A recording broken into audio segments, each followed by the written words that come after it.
Pois bem, nós começamos na aula passada a estudar a persona, né?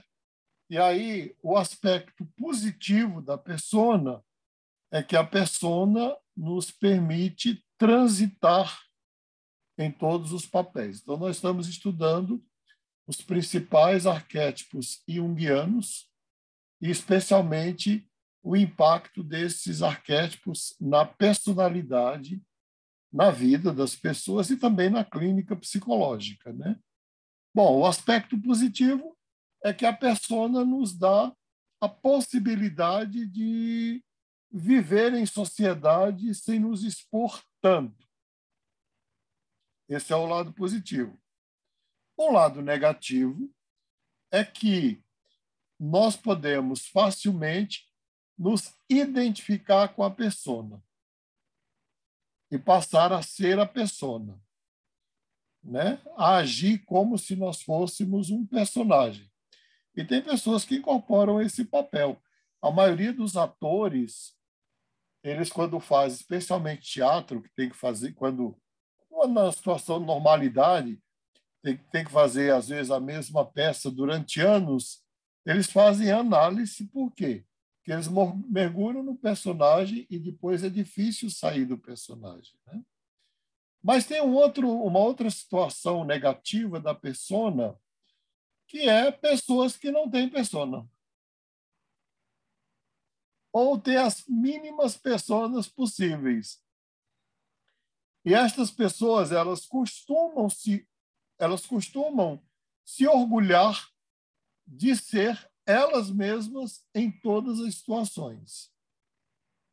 E elas falam isso com certo orgulho. Não sei se vocês lembram de alguém que fala assim, né? Mas eu sou assim mesmo, né? Aquela história vai ter que me engolir. É assim que eu sou. A gente fala de uma forma geral, até jocosa, brincalhona, que são pessoas que têm o complexo de Gabriela, né? Eu nasci assim, eu sou mesmo assim, e acabou. Então, Alex, seja bem-vindo. A gente está pensando aqui os aspectos positivos e negativos dos arquétipos. Então, pensando ainda nos grandes arquétipos da teoria junguiana, voltando à persona, o positivo é que a gente pode viver em sociedade sem se expor tanto. O negativo da persona, o aspecto negativo, é que nós podemos nos identificar com ela e, às vezes, nós não temos pessoas que não têm muitas personas. Então, às vezes, você vai... Eu lembro de uma pessoa que eu atendi há muitos anos atrás, um executivo, que ele ia muito bem no trabalho, ele era uma pessoa, um CEO, né? E produzia muito, e rendia muito, enfim, mas, de repente, ele era desligado do cargo. O conselho diretor reuniu e disse, olha, não queremos mais você. E aí, o presidente, né, um desses camaradas de um conselho, foi muito generoso e falou, quero te dar um feedback. E aí marcou um almoço com ele e falou, rapaz, tu tem alta performance, alto desempenho, mas tu não tem filtro nenhum.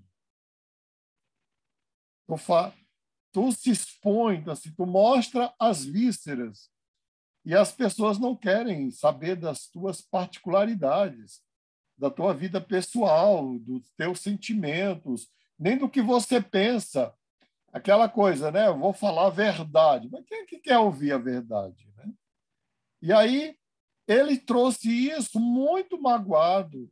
E ele colocou isso na sessão, mas muito magoado com aquele presidente daquele conselho que deu feedback para ele. Eu falei, não, ele foi, pensa bem, ele pode ter sido muito generoso com você, porque ele te deu a chance de repensar os teus comportamentos daqui para frente.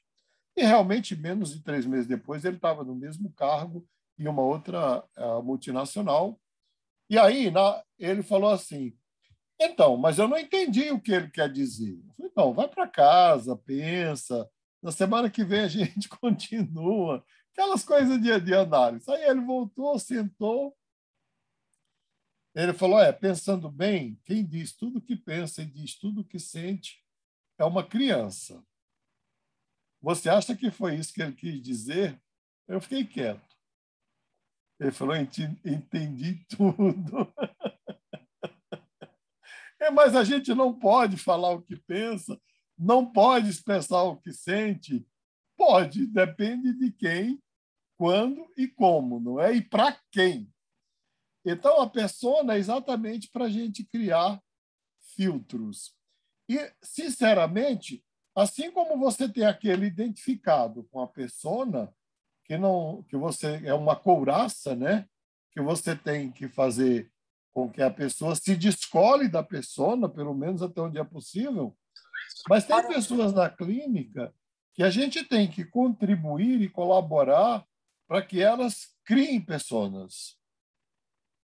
Que elas criem personas. Porque, às vezes, essa discussão vai longe, mas facilmente as pessoas elas têm dificuldade para entender a ética da vida pública da ética da vida privada.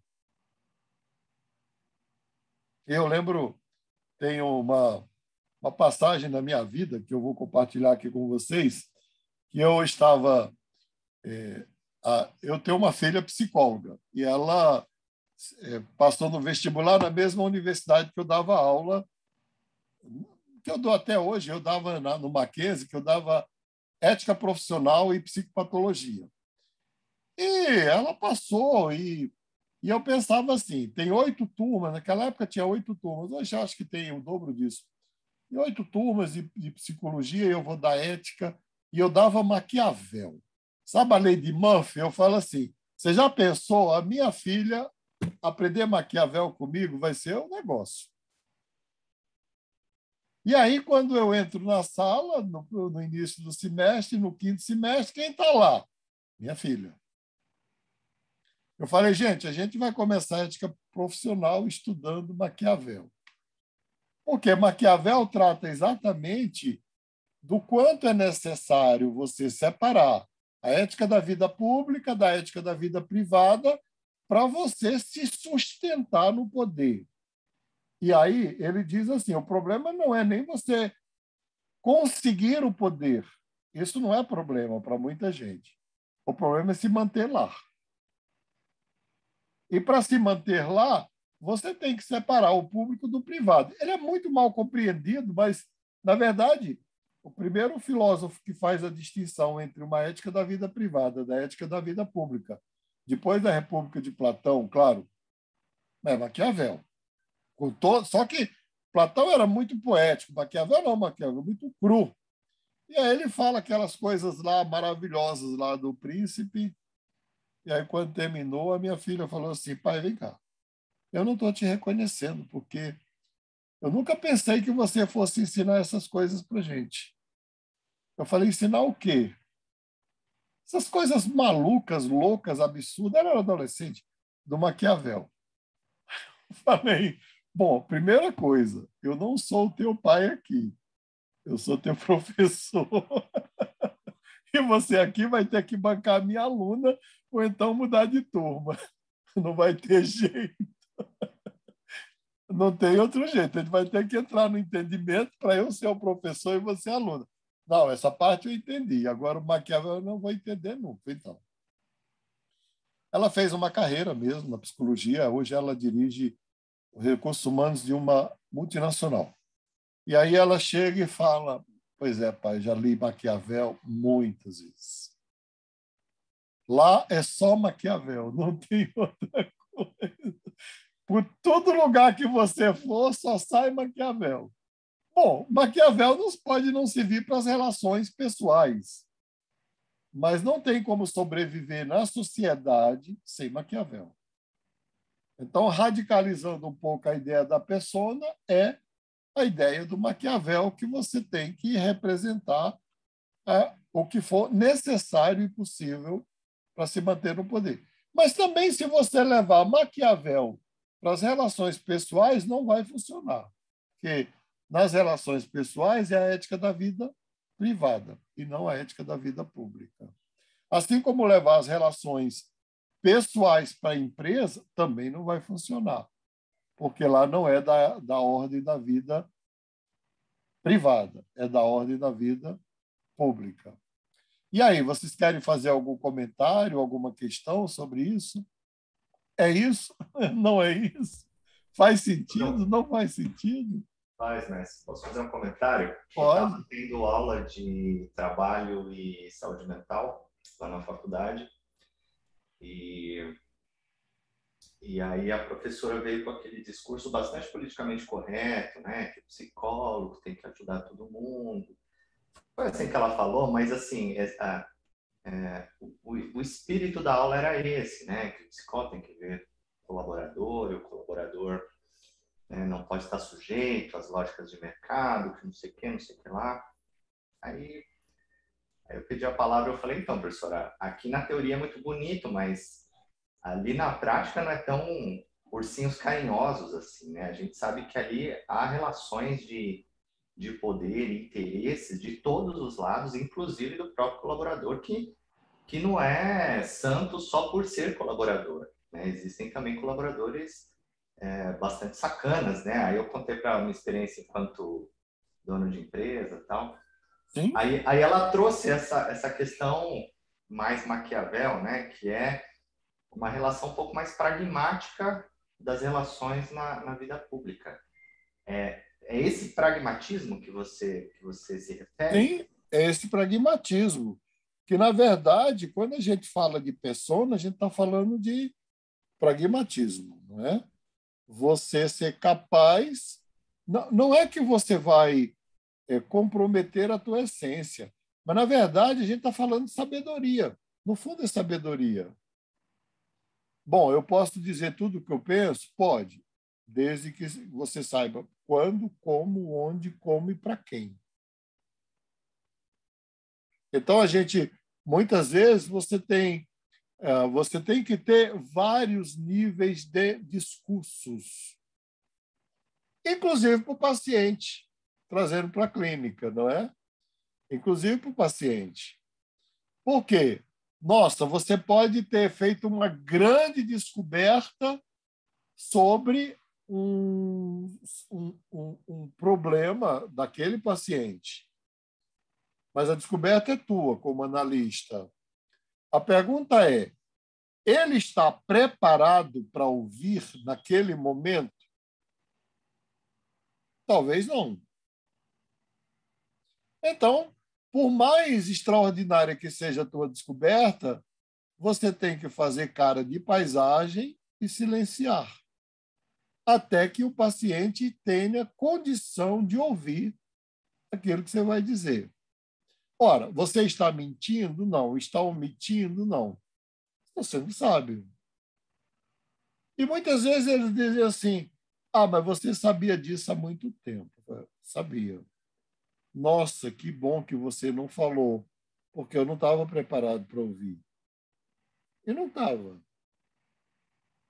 Né? Porque tem o time. Então, assim, é muito importante aprender isso, aprender a transitar com isso e compreender que, na verdade, é uma necessidade social. E aí aqui não tem bom nem mal. Se é bom, não sei. Se é mal, não sei. Eu só sei que é necessário, né? Só sei que é necessário. Não sei se é bom, não sei se é mal, mas é necessário. Outro arquétipo muito importante na concepção junguiana, né, é a sombra. E a sombra, na verdade, aqui, eu espero que vocês, como eu falei, assim, vocês tenham paciência para a gente ir construindo tijolo por tijolo, porque cada conceito desse são conceitos muito, muito profundos. Quando Jung fala da sombra, Jung não fala necessariamente, né, da, não é no sentido ontológico, porque existe uma certa concepção da sombra como a encarnação do mal, e no Ocidente, este mal foi encarnado num ser ou em seres. Mas o que é o mal? O mal existe do ponto de vista ontológico. O mal se refere a essência do ser ou a uma qualidade do ser?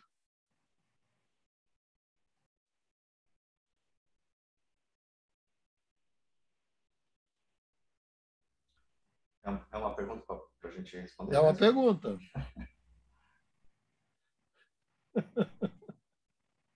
É uma dúvida, porque essência e qualidade é bastante próximo, não é? Esses dois conceitos, essência e qualidade. Não.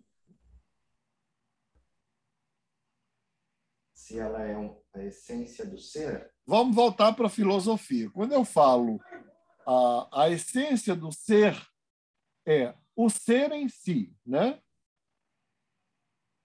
Quando eu falo na qualidade do ser, eu falo no estado do ser.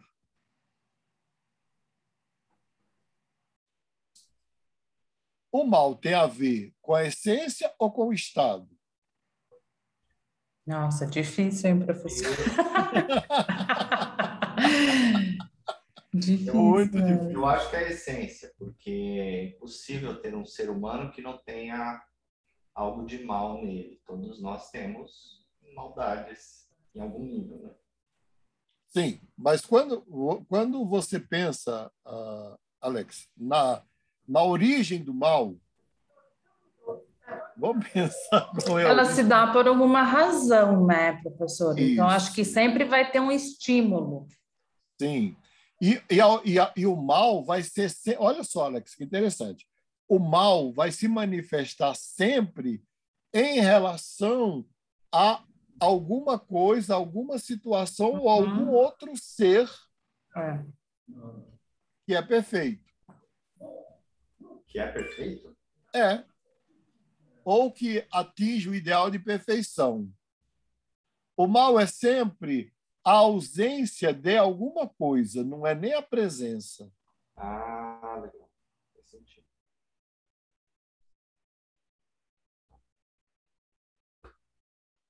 Então, você, É. assim, vamos lá. Quando a gente pensa na origem do mal no Ocidente, a ideia de mal no Ocidente vai ocorrer em relação à divindade. Não sei se no Oriente é assim, mas aqui é assim. Então, você estabelece um parâmetro aonde este parâmetro é considerado o modelo ideal, o comportamento ideal, o amor ideal, a ação ideal, e o que não chega perto disso, ou quanto mais distante está deste parâmetro, mais o sujeito ou o ser é classificado como mal. São as referências, né, São professora? as referências. É comparado aqui, né? O ponto de vista. Sim, qual foi o grande pecado do Lúcifer, trazendo para a mitologia judaico-cristã?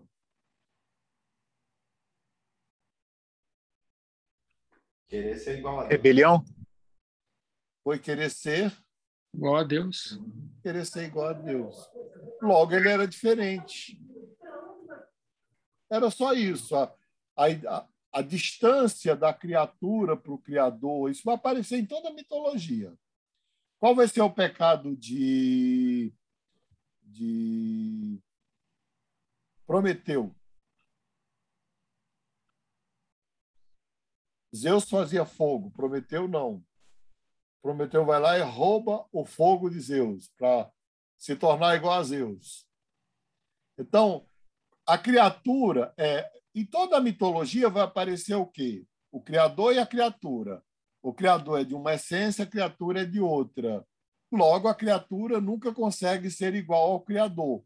Na distância entre o criador e a criatura, nasce o mal. Ou a criatura e o criador nasce o mal. Que é uma questão é uma questão ética.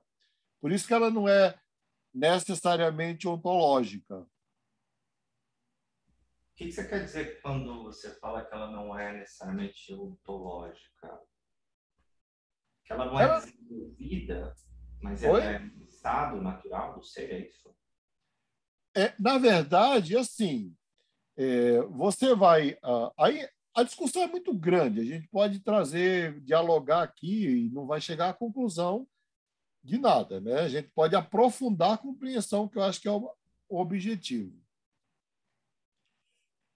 Quando você pensa, quando você encarna o mal num ser, o ser é mal, ponto final. Quando você pensa o mal como uma qualidade do ser, o mal é algo que o ser expressa. É claro que, na nossa forma de entender o mal no Ocidente, é muito difícil pensar assim. Por quê? Porque nós fomos educados, trabalhados, treinados para identificar o mal num ser e não na qualidade de nada ou na falta de qualidade. Nós trabalhamos com modelos ideais e tipos absolutos.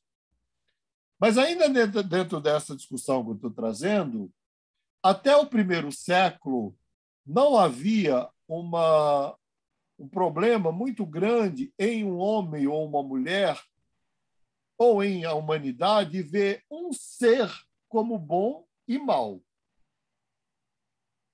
Não havia esse problema. Quem vai criar esse problema é exatamente o maniqueísmo, que vai surgir do final do primeiro para o início do segundo século.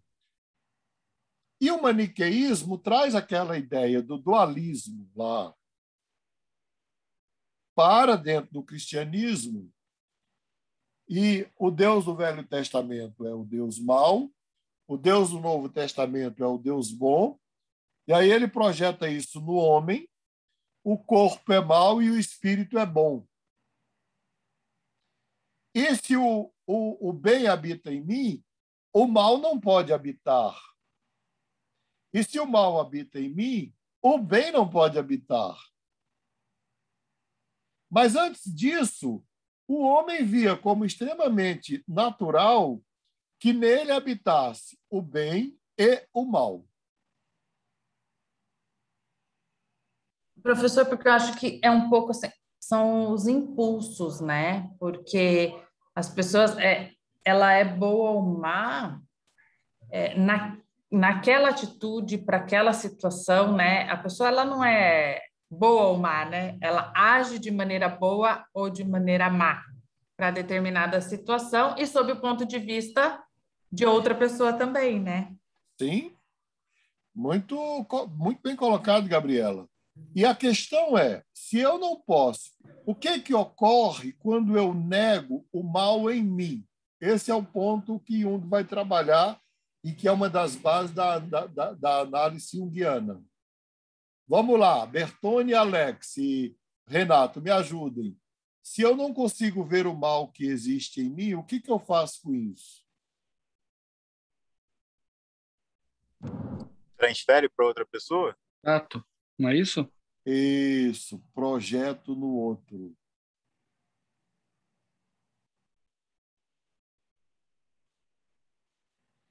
Então, o mal que eu nego em mim, eu vejo no outro. Eu não vejo em mim. Por isso que dentro da concepção de análise junguiana é de suprema importância eu dialogar com a minha sombra, e integrar a minha sombra, sem me identificar com ela. Nós vamos voltar a isso depois. Por quê?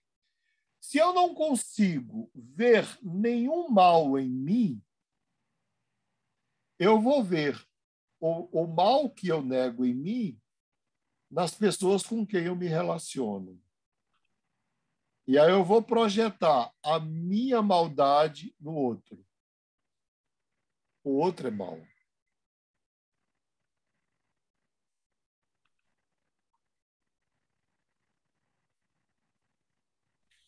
Se a gente... Fala. Me vem à mente aquelas pessoas que às vezes a gente encontra e, né, pergunta o que a gente faz, fala, eu trabalho com psicoeducação, eu sou psicólogo, tal. Você já fez psicoterapia? Já fez análise? Não, eu estou bem, não preciso disso. Estou ótimo, né? E eu desconfio bastante dessas pessoas, porque no sentido de que há uma certa negação das coisas que precisam ser trabalhadas dentro dela, né? E se você nega isso, você impede o próprio processo terapêutico, né?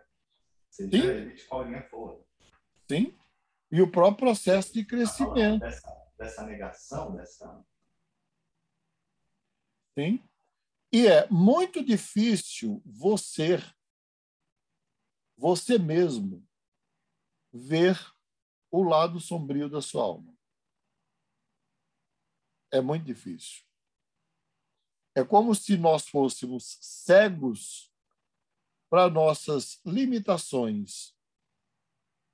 Nós não conseguimos vê-las. Daí o processo de análise ser fundamental para nós vermos não só, reforçarmos não só aquilo que é socialmente aceitável em nós, mas para nós aceitarmos e pelo menos vermos o que não é socialmente aceitável em nós. Doutor, deixa eu tirar uma dúvida. Tira. Em relação ao mal, a gente projetar, eu vejo que é uma questão bem importante assim, da psicologia, essa questão da projeção. Isso da visão, né, da terapia ou até da psicologia, isso é inconsciente ou pode ser consciente também? E isso está no... isso, é inconsciente. Não, é inconsciente. Sempre inconsciente, nunca é consciente. Sempre inconsciente. Tá. E isso está no controle da outra pessoa ou não também? Não. Na verdade, assim, quanto mais inconsciente eu sou, mais eu me relaciono por meio de projeções. Professor, isso Entendi. de alguma forma pode estar relacionado com mania de perseguição, sabe? As pessoas... Com toda certeza. O paranoico, ele termina gerando inimigos de verdade, por quê? Porque ele não só sai caçando, mas ele sai projetando a agressividade dele no outro. Faz todo sentido. Todo sentido. Tá bem. Então, o mal, ele é visto como uma qualidade do ser, ou uma ausência de qualidade do ser. Em termos de pessoas humanas, nós somos bons e maus, não é bons ou maus. A maioria dos nossos pacientes chegam na clínica com isso dissociado. Ou ele é bom ou mau. E aí ele sofre terrivelmente quando se vê como mau e fica feliz da vida quando se vê como bom, mas ele vai repetindo esse sofrimento porque ele não consegue se desvencilhar deste mal, entre aspas.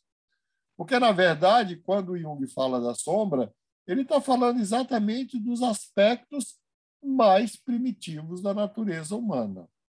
E convenhamos, nós somos, se a gente quiser deixar a filosofia de lado, a psicologia de lado, a teologia de lado e pensar em termos biológicos, fica pior ainda. Por quê? Nós somos predadores. E nós somos os mais sofisticados e cruéis dos predadores. E aí, parece que a nossa cultura judaico-cristã ela vai dourar essa pílula, não é? Com o discurso de que nós somos a imagem e semelhança de Deus, e esse reflexo da imagem e semelhança de Deus em nós é como se isso fosse suficiente para iluminar tudo. E não é. Pode ser uma boa referência. Até a gente pode depois trabalhar aqui a Imago Dei, como nos arquétipos junguianos, que é mesmo, né? Mas você não pode chegar na Imago Dei sem passar pela sombra.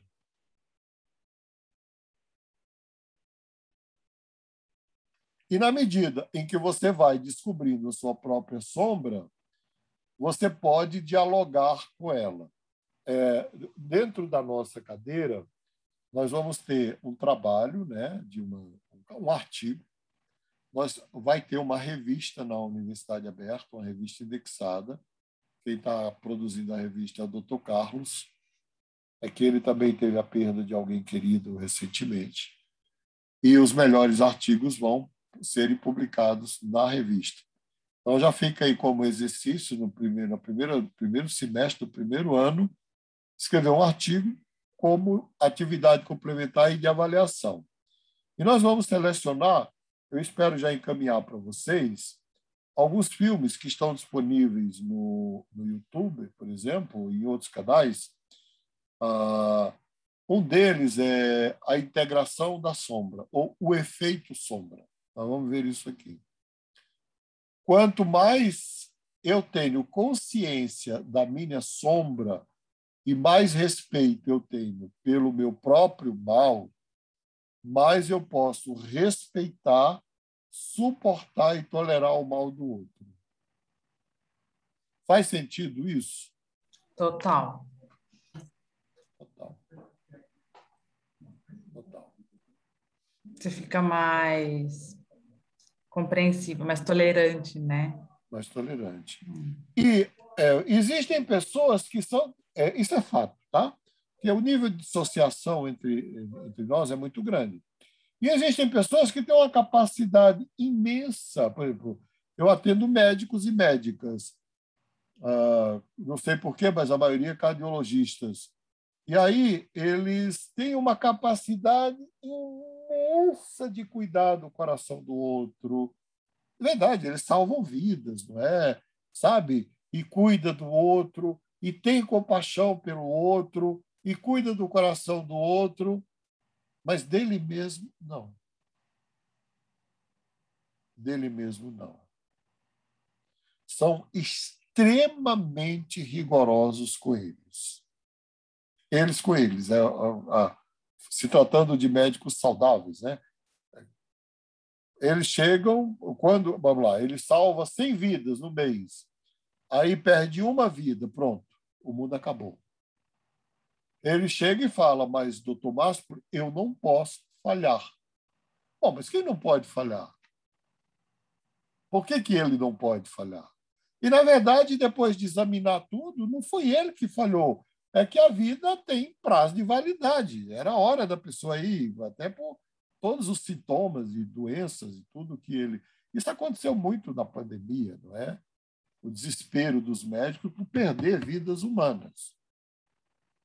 E por psicólogo também.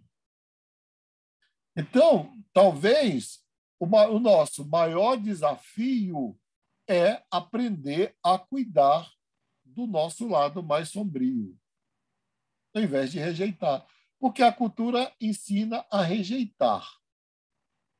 E eu quero que vocês anotem aí que a nossa próxima aula vai ser sobre a confrontação da sombra. O que é isso? Bom, este arquétipo ele vai ser identificado na religião com a figura do demônio, em algumas tradições afro com o próprio Exu, mas ele vai aparecer de uma forma assim, bastante forte na literatura. Eu coloquei só alguns aqui, como, por exemplo, O Lobo da Estepe, do Hermann Hesse, o Mefistófeles, do Fausto, né? E algumas entidades aí que são associadas ao mal. E, dentro da tradição cristã, aquilo que o apóstolo Paulo chamava de velho homem, ou a carne, ou a natureza humana. Quando você confronta a filosofia também, bom, quando você pega, vamos lá, o que seria a sombra dentro da teoria psicanalítica de Freud? Onde é que a gente identificaria a sombra no Freud, na estrutura da personalidade freudiana? O id. A sombra é o id. O id que é o princípio do prazer, né? Que não conhece limite, não conhece proibição, não conhece moral, não conhece... É a sombra junguiana, é o id. Tem uma série de formas desta sombra aparecer, né? Quando você pega, por exemplo, aquela saga lá da Guerra nas Estrelas, do Star Wars, né? Você tem lá o Darth Vader, né? É a própria encarnação da sombra. Está presente em toda a literatura, na arte, na arquitetura, nos sonhos. Tem pessoas que têm sonhos tremendos, assim, né? Eu já atendi alguém que sonhava que estava, olha só que louco, estava presa num corredor, era uma mulher, isso tem uns 30 anos, ela estava presa num corredor que não tinha porta nem janela, e no final do corredor tinha uma fera enjaulada prestes a arrebentar a porta da jaula. No sonho, as pessoas projetam nesta fera enjaulada é algo concreto, né? Para quem não entende de psicanálise ou de psicologia analítica, aquela fera enjaulada é algo concreto. Para nós aqui, aquela fera enjaulada representa exatamente o lado mais sombrio daquela pessoa que está dissociado. Ela foi educada e treinada para fazer o bem, né? E ela acreditou que era possível viver somente fazendo o bem e sendo boa. O mestre, o objetivo é a integração dessa sombra no ser. Exatamente, porque se ela é ameaçadora, se ela é dissociada, ela é ameaçadora. Ela pode invadir a psique e fazer valer a sua pulsão, né? A sua vontade. A sombra constitui um problema de ordem moral, que desafia a personalidade do eu como um todo, pois ninguém é capaz de tomar consciência desta realidade sem despender energias morais.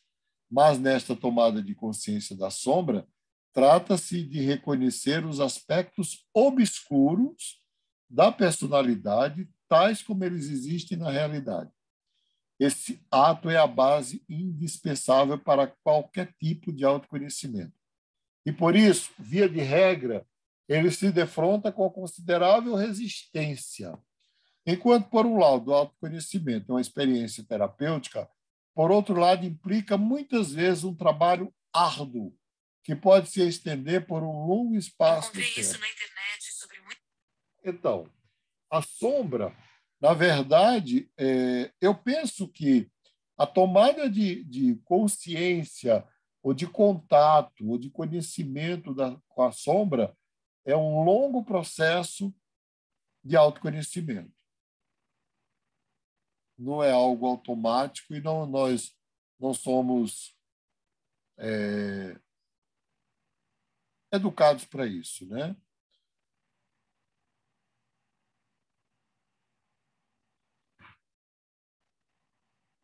Na literatura, nós temos O Médico e o Monstro, que é a melhor metáfora, né, de como a sombra dissociada pode ser ameaçadora. E você vai encontrar na clínica e na vida, de uma forma geral, pessoas que alternam um lado iluminado, maravilhoso, extraordinário da personalidade, e, de repente, eles passam a expressar um lado absolutamente cruel, obscuro, sombrio, e, às vezes, por espaços de tempo, como se fossem duas pessoas diferentes. E as pessoas falam, e a gente fala, mas será a mesma pessoa? É a mesma pessoa? É a mesma pessoa com complexos absolutamente dissociados. Bom, eu quero parar aqui e abrir para perguntas antes de terminar a aula de hoje.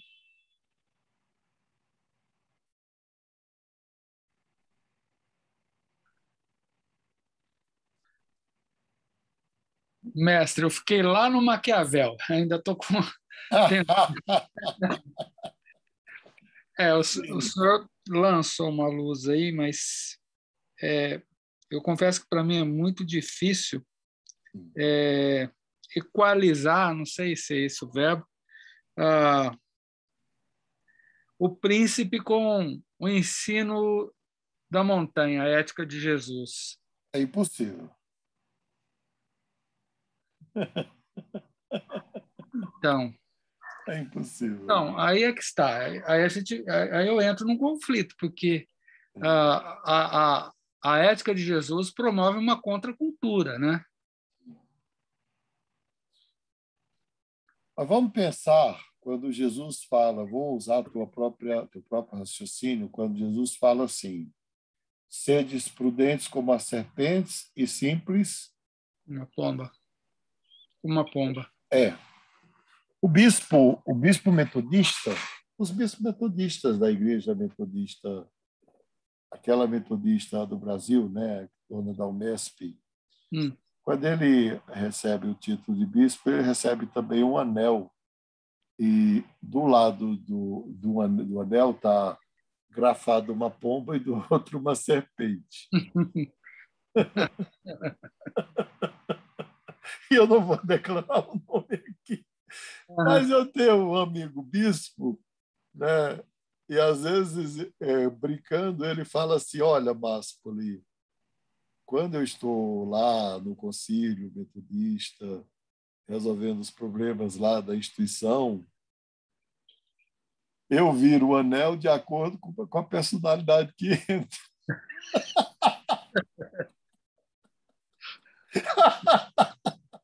Vou arrumar um anel disso aí para mim, viu? Queramos ou não, rapaz, isso é Maquiavel, não é? Mas eu acho que lá no fundo a gente usa Maquiavel todos os dias, viu? Tá aí nessa sombra aí. O Maquiavel está na sombra aí, viu? A questão não é, veja bem, a questão é que você não pode. Vamos lá, vamos pensar no Maquiavel mesmo. Você não pode tratar de forma igual pessoas desiguais que te tratam de forma desigual.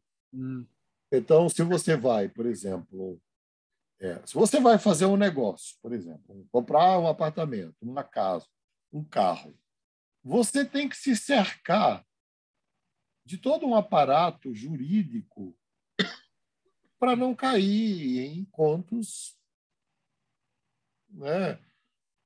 Como, por exemplo, uma mulher que comprou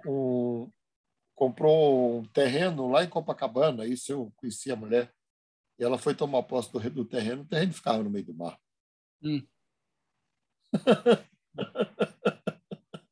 Ora, o que tem gente vendendo terreno no meio do mar em Copacabana deve ter imobiliária especializada nisso. Então, essa é a questão. É que a gente pode facilmente projetar também no outro nossa forma de ver o mundo pela ótica do bem e esperar a mesma coisa que talvez não venha. Posso dar uma contribuição nessa? Pode. Eu vejo Maquiavel quando Jesus estava ali no seu período de altíssima popularidade. Então ele era, né, querido e desejado, todo mundo ia atrás dele. Mas tem um versículo, eu não lembro exatamente onde, que fala assim: mas ele não, meio que assim, ele não se deixava levar por isso, porque ele bem sabia o que havia no coração do homem. Ele não se confiava. Exato. Isso é Maquiavel, é purinho. É no sentido de você enxergar as pessoas sem ingenuidade e sem projetar nelas, como o Máspoli falou, esse ideal de bem que a gente tem. Eu conheço o Máspoli há muito tempo, ele já me ajudou muito. Eu era muito ingênuo, pelo amor de Deus. Muito, muito, muito, muito. E tive que aprender na marra de que, assim como eu, as pessoas também têm suas falhas. E não adianta a gente querer projetar nelas um ideal cristão, sendo que nem Jesus fez isso, né? E eu vejo, por exemplo, várias situações que você até estranha o comportamento de Jesus, como a mulher sirofenícia. Como é que ele tratou aquela mulher? Estranho ali. Não é o Jesus bonzinho, entre aspas, ali. Ele é bastante duro com ela, na verdade. Ele é duro com Pedro. Ele sabia lidar com os fariseus e religiosos de uma forma muito contundente, né? E ele, principalmente, ele não se deixava levar pelo assédio que as pessoas faziam, né? Eu vejo isso, não sei se... Para mim é muito claro Maquiavel nesse sentido. Porque pelo pouco que eu li de Maquiavel, ele é um conselho dado ao rei, né, ao príncipe, sobre como é a psicologia das pessoas. Então, se você quer dominar um determinado lugar, você deve ir lá e colonizar aquele lugar, porque é mais fácil você manter o seu poder com as pessoas colonizadas do que por meio do exército, que não sei. Ele está analisando a psicologia, o comportamento das pessoas, como as pessoas funcionam, afinal de contas. E você pode usar Maquiavel para proteger as pessoas. Sim. Né?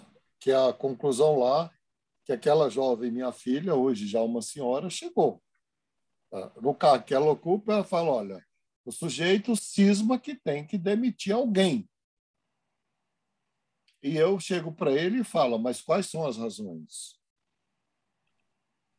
Eu não quero opiniões, quero razões. E ela fala que só colocando isso, muitas vezes, o sujeito continua na empresa, porque o outro não tem razão, só tem opinião. E ela diz, olha, e às vezes é alguém superior a mim, mas ele veio com tanta vontade de se vingar de alguma questão lá que aconteceu, que ele fala, mas eu quero a demissão do fulano. Não, você está certo, tem toda a razão, agora eu quero as razões da demissão do fulano. Isso é Maquiavel, não é? Porque o que o Maquiavel faz você? Perder a ingenuidade, que é o que você falou na sua fala. Bom, eu vou fazer um laudo. Alguém me pede um laudo. E vocês vão viver a vida toda de vocês. Ah, peraí, para que o laudo? Quem vai ler? Para quem? Sabe? Mesmo que seja você, meu paciente, me pedindo laudo, eu vou pensar em cada palavra que eu vou escrever ali, porque esse laudo pode cair nas mãos erradas. Com toda certeza. Ah, mas eu tenho a obrigação de dizer a verdade, vírgula. Para quem? Em que situação? E eu já vivi em saia justa, ao longo desses 40 anos de clínica, você não tem noção. De repente, eu estou atendendo lá alguém que está se separando de uma procuradora. E a procuradora liga e marca comigo e vem e fala, eu quero o laudo. Eu falo, olha, eu só posso dar o laudo para ele, pois eu vou acionar você na justiça para ter acesso ao laudo. Você pode acionar, não tem problema. Aí eu falo rindo, eu vou ter que contratar um advogado igual você, né, para poder me defender de você, mas eu não posso dar o laudo.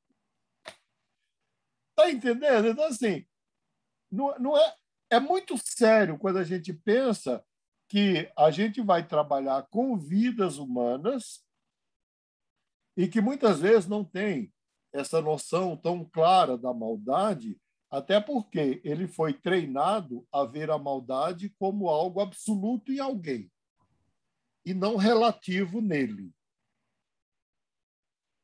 Eu acho que esse é o ponto. Até que ponto nós somos bons e até que ponto nós somos maus. Quanto mais claro eu tiver isso, mais fácil será lidar com o meu mal e com o mal do outro. E aí, na próxima aula, vocês vão me lembrar para a gente trabalhar com o confronto da sombra.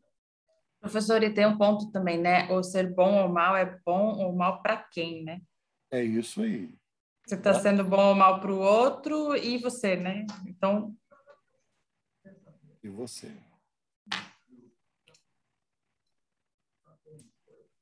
Bom, na próxima aula a gente vai discutir como é que a gente lida, então, com este mal que existe em nós. Uma boa noite para você. Perfeito. Obrigada. Boa noite. Tá bom, boa noite. Obrigado, gente. Boa noite.